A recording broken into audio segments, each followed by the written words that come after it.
suis responsable d'une communauté de l'Arche à Pierrefonds, dans l'Oise, près de Trolly, et membre des EDC. L'Arche est donc international, fondé par Jean Vanier il y a plus de 50 ans. Beaucoup de communautés dans le monde et 36 communautés en France, sur tout le territoire, où vivent et travaillent ensemble des personnes avec un handicap et des assistants, qu'ils soient salariés, engagés service civique ou bénévoles.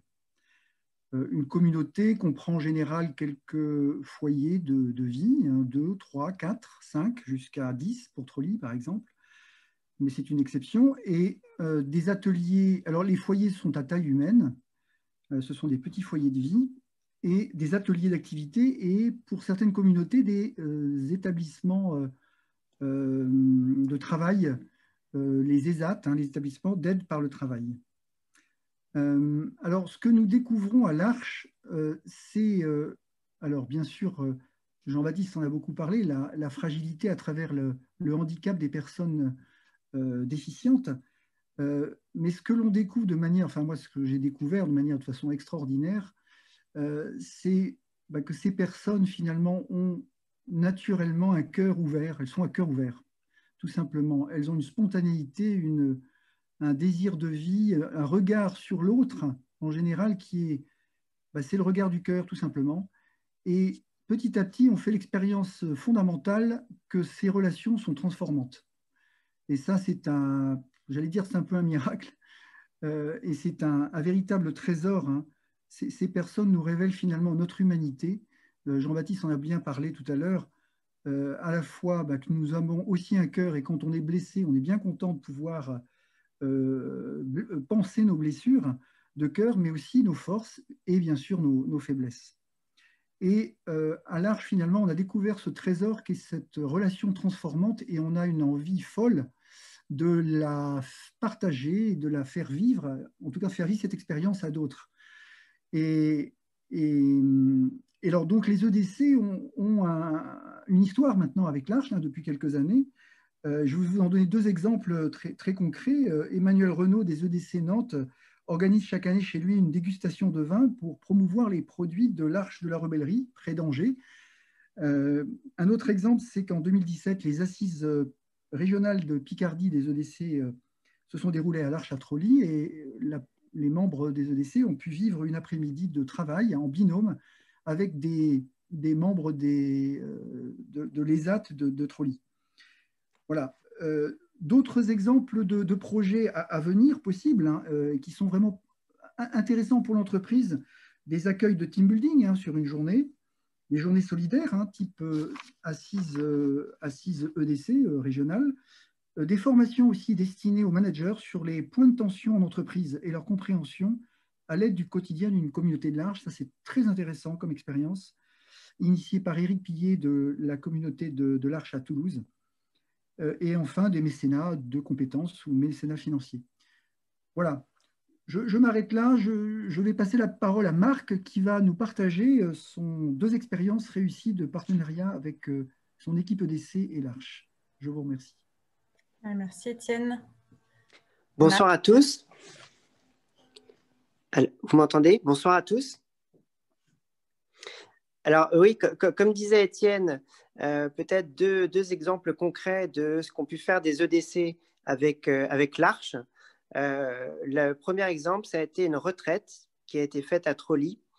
À l'origine, le président de l'équipe de Saint-Charles à Paris avait rencontré des représentants de l'Arche pendant l'une des assises, c'était aux Assises nationales de Strasbourg. Donc, c'est vrai que pendant les Assises nationales, il y a des stands de certaines associations qui suivent les EDC. Et également, la commission Agir permet d'avoir ces associations pendant les Assises nationales. Donc, ça a été l'occasion de connaître l'Arche et de vouloir aller à la rencontre. Comme disait Jean-Baptiste, rien de mieux que d'aller à la rencontre pour être touché par ces habitants de l'Arche.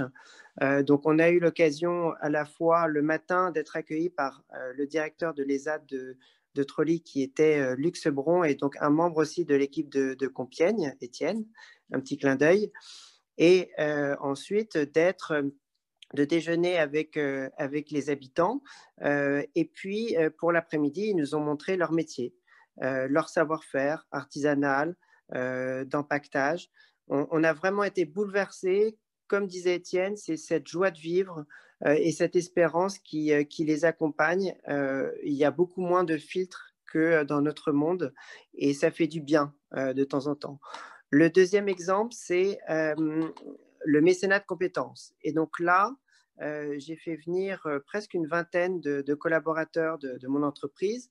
L'objectif était de donner un coup de pouce à l'Arche.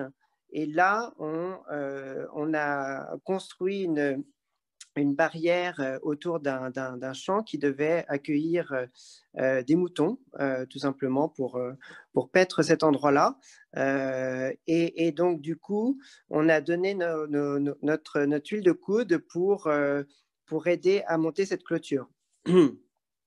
Ça, c'était le matin. On a déjeuné avec eux ensuite. Et puis l'après-midi, on est devenus apprentis. Donc les habitants, ceux qui travaillaient dans les ZAT, nous ont accueillis sur leur chaîne de travail et nous ont montré comment ils travaillaient. Et c'est là où on a vu qu'il y avait un véritable savoir-faire et qu'ils ont acquis ça au fur et à mesure des années. Et donc, c'était vraiment remarquable. Alors là, l'expérience qu'on a eue dans ce mécénat, c'est à la fois de souder l'équipe de l'entreprise pour vos EDC, pour vos collaborateurs.